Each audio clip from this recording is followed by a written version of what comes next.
If you've been solving the same problem for years and you haven't gotten anywhere and you've thought that pushing harder was the way to tackle that, maybe the map you're using is the one that is holding you back. And harder is one of only two directions available.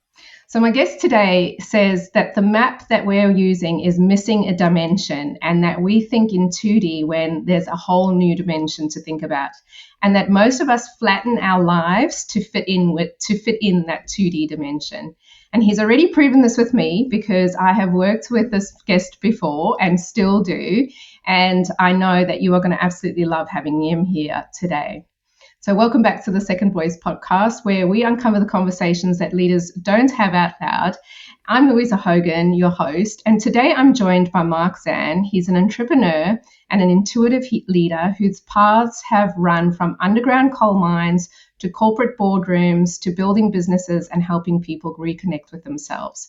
He spent nearly 2 decades in personal development, meditation, intuition, and energy healing. And through his practice, Mark Zan Healing, he brings these two worlds together, business and intuition, exploring how energy, awareness, and the beliefs we carry shape the way we lead and the decisions we make and how we experience both failure and success. And like I've touched on before, I'm saying up front that this will change the way you'll think of this conversation, because Mark is my intuitive healer. I work with him. Well, he works with me every single fortnight. He does this remotely. And I can honestly say that in the past few months, I have seen such huge progress in myself because he is such a talented healer. And I'm not interviewing someone today about theory. It's me talking about my own experiences with them. And I know that he's going to ask me great questions. So today is a little bit of an episode with a difference. So Mark, thank you so much for joining me today. I am so happy to have you here. I feel like this is like a bonus episode in my life. Thank you so much for the intro. And yeah, it's going to be fun. And I'm just so stoked to be here. And I'm glad to hear that, you've had this positive impact from our work together. So yeah, let's get into it. Let's get into it. So usually I start with tell us more about you, but I actually want to start with the whole 2D, 3D thing, because this is something that you are very good at explaining and you're very good at bringing to your work. So for those people who know nothing about energy healing or what that 2D, 3D map looks like, tell us a little bit more about what that is. Yeah. So I guess to put it in the simplest terms, we often view our lives in this X and Y axis, so the 2D, moving forward, and where will it take us? Will it elevate our status, our possession, our money, whatever it might be, or will it lower it? And we're constantly kind of moving forward with that evaluation.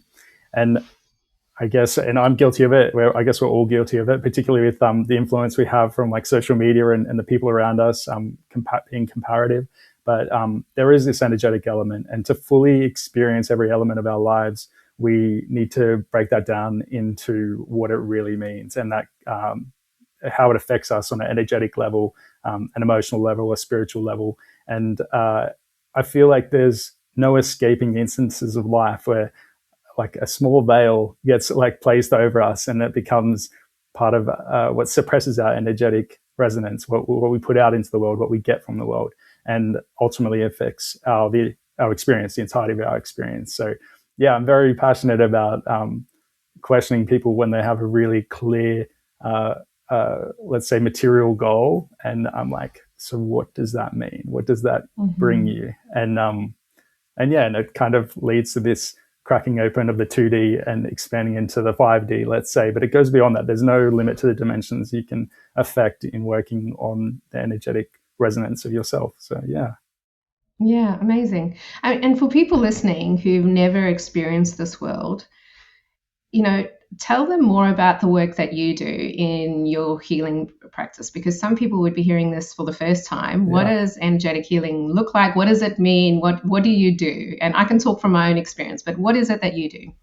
Yeah, it's a good question. Very difficult to explain, I would say. But I guess just starting from a personal, I was very much tied to that 2D element. And it wasn't until I had my first energy healing that it really cracked me open. And I felt like I left that room and that experience, seeing things lighter, experiencing life clearer, and being happier than I ever had been. And I guess what you're really doing is well, let me step back for a second. When we move through life, like I said earlier, things might not go your way. Maybe you persist in an area and it makes you feel sick because you're neglecting your sleep or your health or a relationship, whatever it might be. Kind of this cause and effect aspect. And each of those things, and if you were to study different types of modalities, I'd say energy will be stored in different parts of the body, and that reflects a circumstance. So I don't know, if you get a sore back, it can be about stability or worry and things like that, those kind of things. But we're going a layer deeper. So we're looking at energy centers, we're looking at maternal and paternal energetic influence onto the person as well. So we're really using, I personally use a series of modalities to connect with spirit. Let's say it out loud, and really see what is happening energetically for that person. And I'm kind of moving the energy so it channels clearer, and it helps that person just see and experience life a lot clearer, balancing the energy centers, all those sort of things. There's quite a lot to it, and I just want to keep it kind of high level because I don't want to lose anyone in the craziness that it is. But even for me to talk about it now, it's pretty wild. And even I think I have to check myself, because I'm like, wow, this is if someone had said this to me 20 years ago, I'd just be like, get out of my face. But now I'm like deep in it, and it's just cool seeing that the work actually influences people's lives. So it really does. I'm going to hop in here and tell people about my experience based on what you just said, right? So I find it really fascinating. I live in Perth. Mark is over east. We don't even live in the same city, and he's able to do this remotely for me.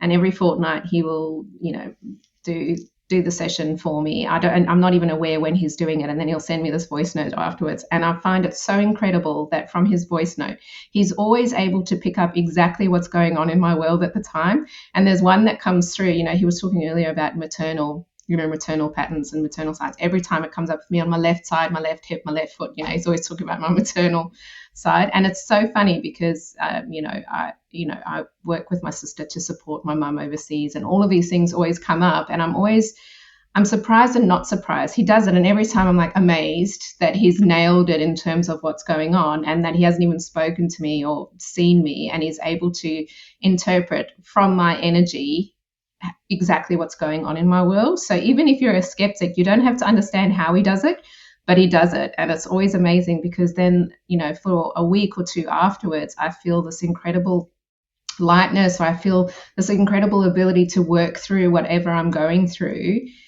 that I think, 6 months ago, 8 months ago, would have just been something like ruminating on my mind all the time that I wouldn't have been able to release. And he always just gives me something to think on based on what he's seeing, and I always feel so much better. So just from my perspective, Mark, that's how I see it in my world, Yeah, and everybody's situation is kind of different.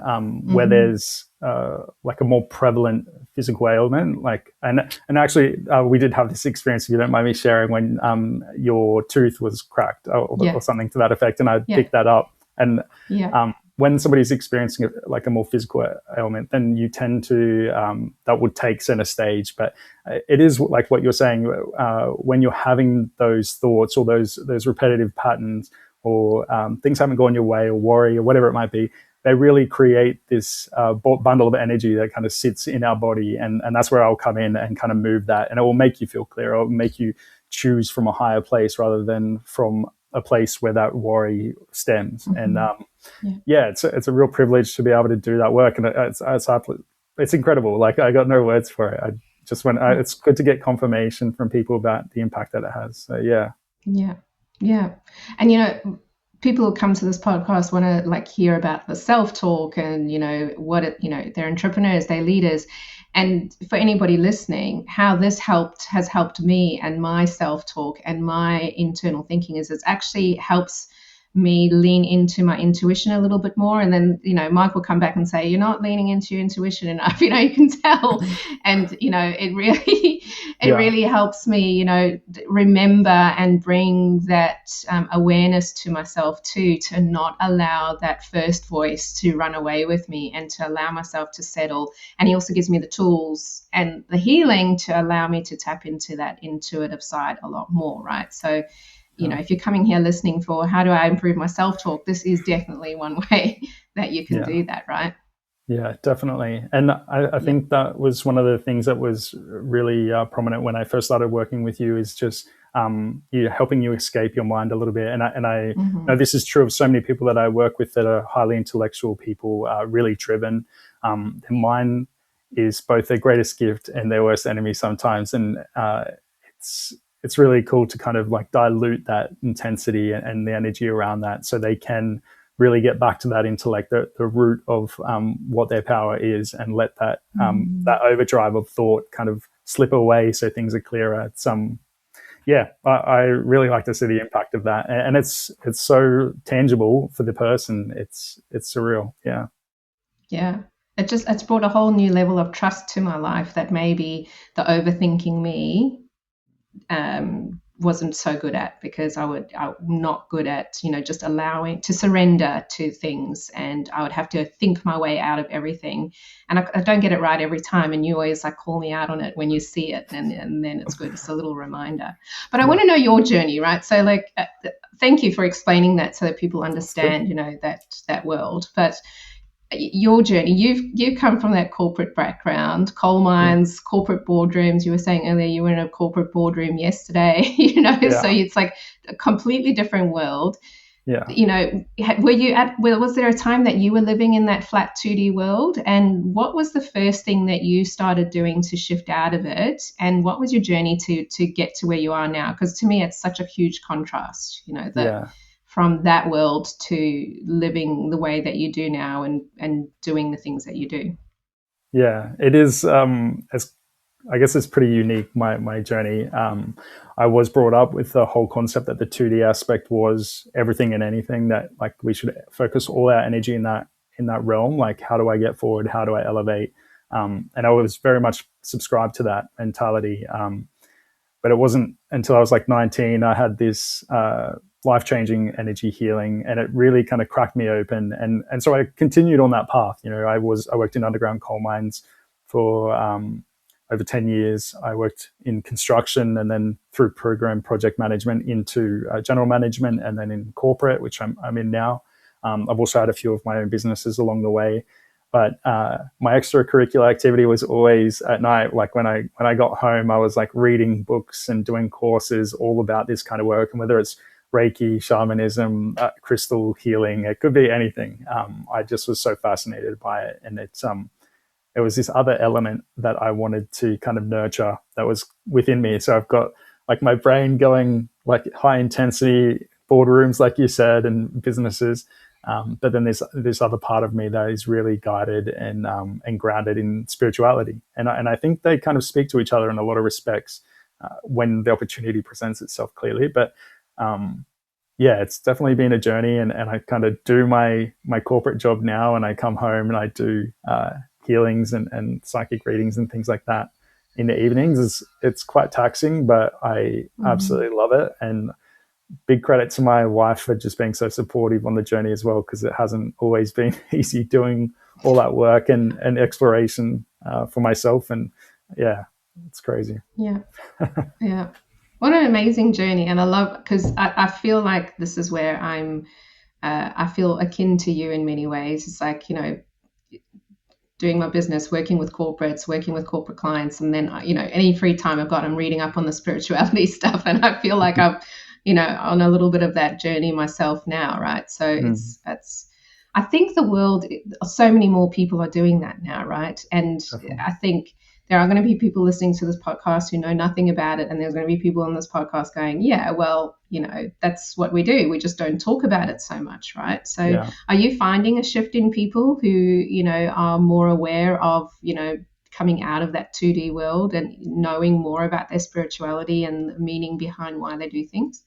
Definitely. Yeah. It's funny because I was standing in the office yesterday and I heard somebody mention like manifestation, and I was like, oh, that was really interesting to hear that in a corporate, like the top level of a corporate building. And I don't know, just people, it's just phrases and terms, things that probably weren't as socially acceptable. But yeah, as you said, I feel like the pendulum is kind of shifting to the other side, and people are breaking open. They're seeing through a lot of the old narrative that we were all subscribed to, and they are kind of questioning, what value does this really bring? And I think the story is becoming quite old in the sense that people are becoming successful and feeling empty or numb or not having really attained that internal peace, which is above all things what people should really be striving for. But that clarity is just kind of revealing itself. And I guess that's like a big part of my work, is helping remove those layers and seeing your soul, hearing your soul, and letting it speak. So yeah, it's definitely becoming more prevalent, and I'm here for it. I love it. It's good to hear. Yeah, me too. It's so good. I love meeting people, and I love connecting with people. And suddenly they say them, like my ears prick up. I'm like, you know about that? And then suddenly you've made this new best friend, right? So I absolutely love that people are coming to that. But to those people who I hate to use this example, the CFO who's sitting listening to this podcast right now, who may not know anything about this world, what are the signs for them that they may be, in a little bit more detail, because I think you've explained it, but I want to dive into it. Like signs for them that they may be experiencing a 2D world, and what is the first thing that you suggest to them to start connecting with a new layer? Because you can't throw somebody into the deep end and like throw them through, and then now you've got 5 layers, and there you are. I mean, even with me, I've done a lot of reading, and we're still working on that together, right? You and I are still working through that. So what's the first thing that they can do to recognize that they're in that 2D world, and how they can start dipping their toe into exploring a whole new dimension for themselves?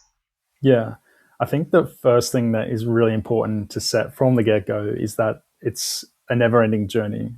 Like self-exploration is the journey with no end, and but it has the greatest rewards of you on that journey. So I think just do a really basic inventory of what is important to you now, what is truly important to you right now. Particularly if you are a CFO, or you are at the top of your game, and you're feeling like, this isn't fulfilling me. This isn't giving me what I thought it would give me. Yeah, I've got the car and the house and things like that, but I don't feel like everything's settled. And I think a lot of my clients that I get are at this stage where, they've got all the things that they've ever dreamt of, but they are kind of at this point where they're like, I don't know what is next, and I don't like where I'm at, or it doesn't feel good. And particularly when parenting is an aspect of this, it's almost like if you ask the parent, would they be willing to do some soul searching and some healing, and they're willing to die for their children. I think every parent would. But then when you ask them about that, it's more like the cure is worse than the disease kind of situation. And it's really a hard thing for people to do. So you have to be very gentle. And I think naturally you'll feel this bubbling up under the surface, kind of bringing these questions to mind. And that's when you've just got to kind of stop and give yourself some space to breathe. Maybe try a meditation, maybe book in a session with someone like me or anyone. But it's just really about stepping back and observing what truly has meaning to you in your life right now, and then evaluating what everything else was for. Did it bring you what you wanted, or is it taking you away from that? It's kind of hard to articulate how. It is a degree of intuitiveness that you need to tap into, and just sitting there and being really honest. And it's a hard thing to do because I guess for me, I was like 26 and I was in a really good position. I had property, I had a nice car, like a good job, all these things. And I was absolutely miserable. And I was still studying spirituality at night, but it hadn't quite clicked to me that I needed to really be honest with myself. And it took stepping away and like just doing that inventory. And going within a little bit. I think that's one of the really cool things about being on this journey and reading as much as I have, is that every holy scripture says that it's already within you, that God is already within you. And I think that is literally your soul's trying to speak. So you just got to give it that space and be really honest with yourself and let it tell you what you need to hear. Yeah, it's so true. And I'll give an example. Mark said, work with somebody like him. I can attest to this because I've already spoken on this podcast. I'm going to give an example, Mark, of exactly what happened with me that explains what you just explained.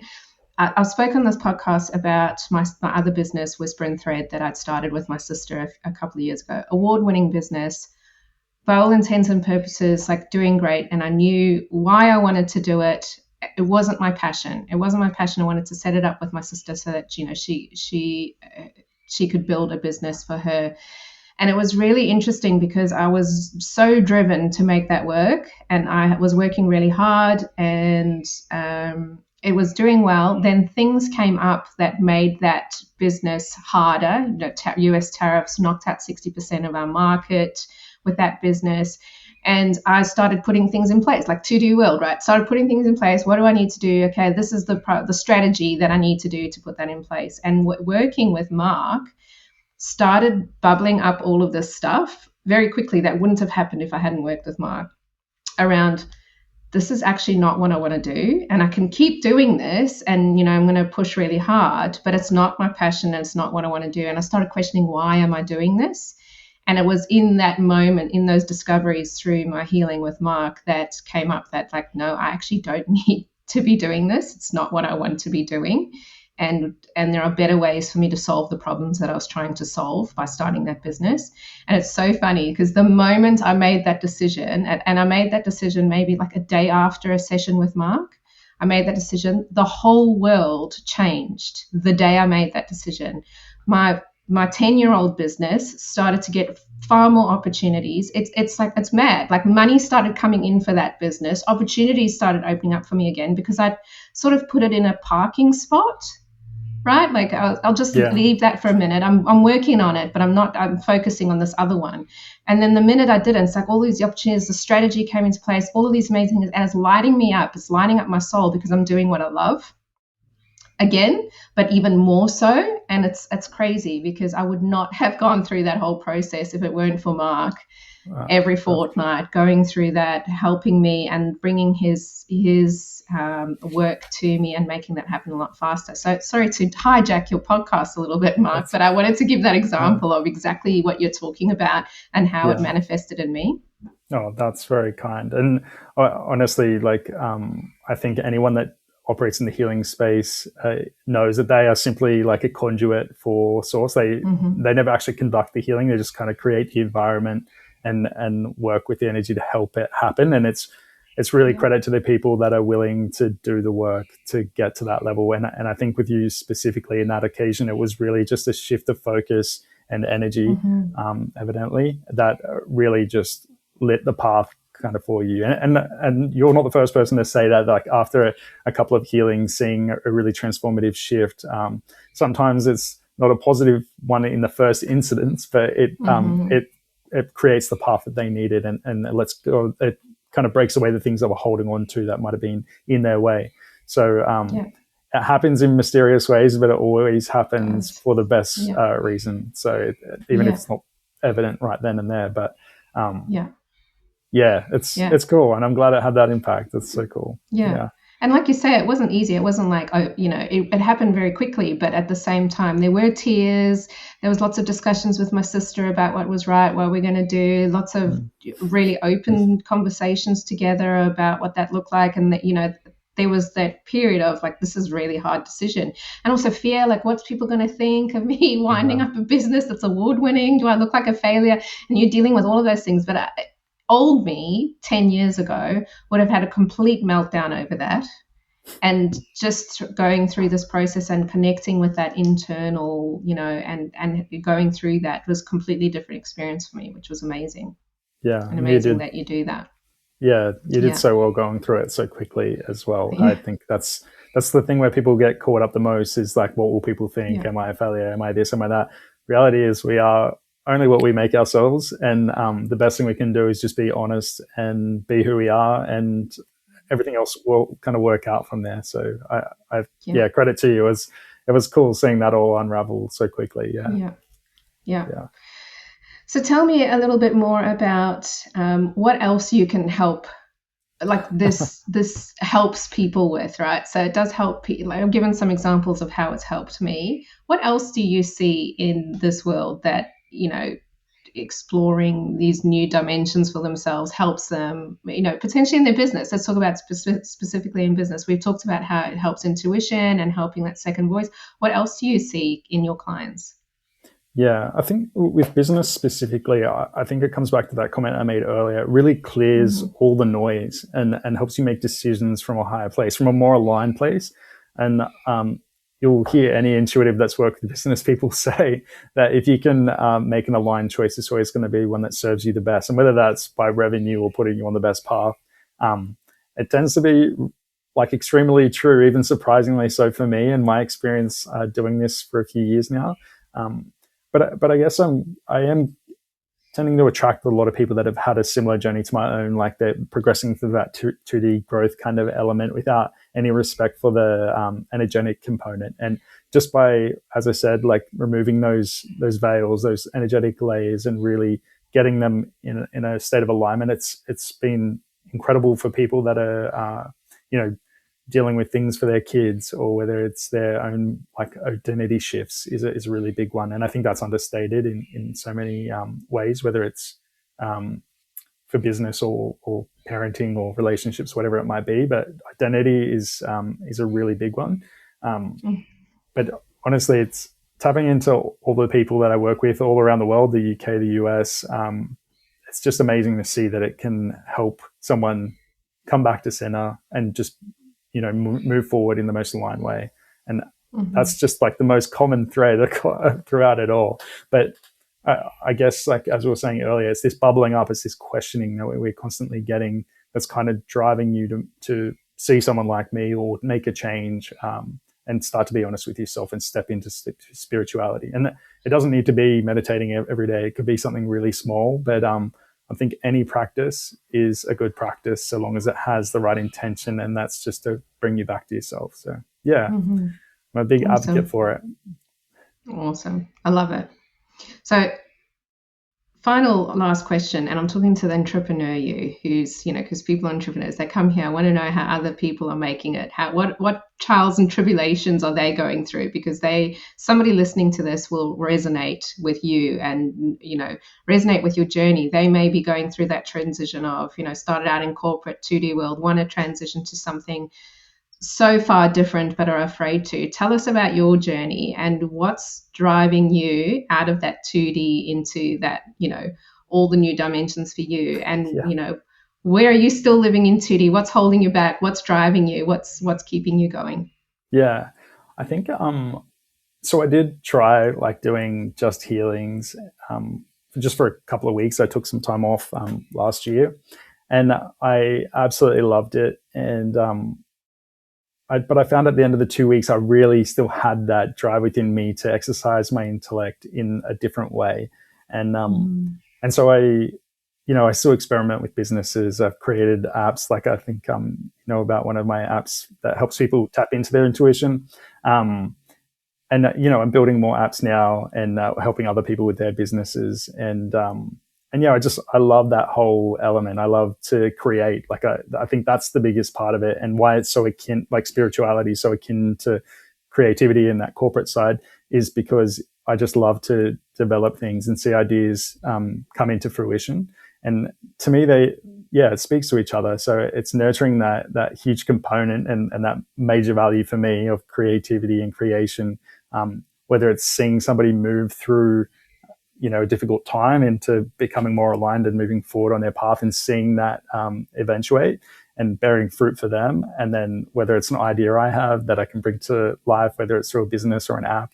And likewise with corporate, it's like as I mentioned before we jumped online, like it's hard to influence some of the process, but I like to be at that upper level so I can kind of influence how things get done, developing those processes and being part of that journey. And to me, all of that is really my number one value is like creation and creativity. So I just love being part of it, and I just want to feed it as much as I can and exercise it while I've still got the energy. And when I had a big day, like in a corporate boardroom, as we mentioned, for 3 hours yesterday, and then I come home and I jump online with somebody. I think yesterday was the UK, and do a healing for that person. It's the worlds couldn't be more different, but I absolutely love it. So I just want to keep doing it, I guess. It's as simple as Yeah. that. But I do envisage one day that I will drop the corporate side and I will focus more on one business and probably do some healings. But yeah, till then, I'm pretty well spread out at the moment. Happy. Yeah, I would say you are well spread out. And like, I get what you mean, you want to, push that intellect thing. And like, I think if you're and I feel like you are a little bit of you got that entrepreneurial spirit. When you're building something, you are going to use your intellect all the time with that. So I think keep doing what you're doing, because I think you're amazing. The world needs more people in the world need to know about you and the work that you do, because I think it's awesome. Thank you so much. Keep doing what you're doing. So where can people find you? If people want to go, okay, if this works for Lou, it's going to work for me. Where can they find you? How can they connect with you? Yeah, just markzan.com, I think is the website. Yeah, markzan.com. And then on socials, the handle is Mark Zan Healing, and that's Facebook and Instagram. Awesome. But yeah, you'll see me around, I guess. Yeah, I'll pop that all in the show notes so that you can follow those links to Mark. Thank you so much. Go follow him, and you'll also check him out surfing on his Instagram. I love that, because he's living the Zen life. I love it. He's out there living the Zen life. But thank you so much, Mark. I appreciate you joining me today. I love your wisdom. I love what you're bringing to the world. And I really recommend to everybody listening, I really recommend that you connect with Mark. Even if it's to explore what it means, if this has just made you a little bit curious, what does this even mean? You're still a little bit in the dark about what is energy healing. Connect with him. He is so approachable and so lovely to work with. You will not regret it, even if it's just to find out more. So thank you, Mark. Yeah, thank you. Definitely keep me up. Happy to answer any questions. And credit to you, Louisa. Thank you so much for having me on, and thank you for committing to doing the work as well. It's incredible. Yeah. No, thank you. And everyone, the map that most of us are leading from was never the terrain. And the person who tells you that is usually someone who's already watched you walk the edge of it. So make sure that you start exploring a little bit more than your little 2D map, because I promise you, there is so much more out there. And when you start connecting to all of those layers, the world will open up for you. Thank you for joining us. Until next time, take care.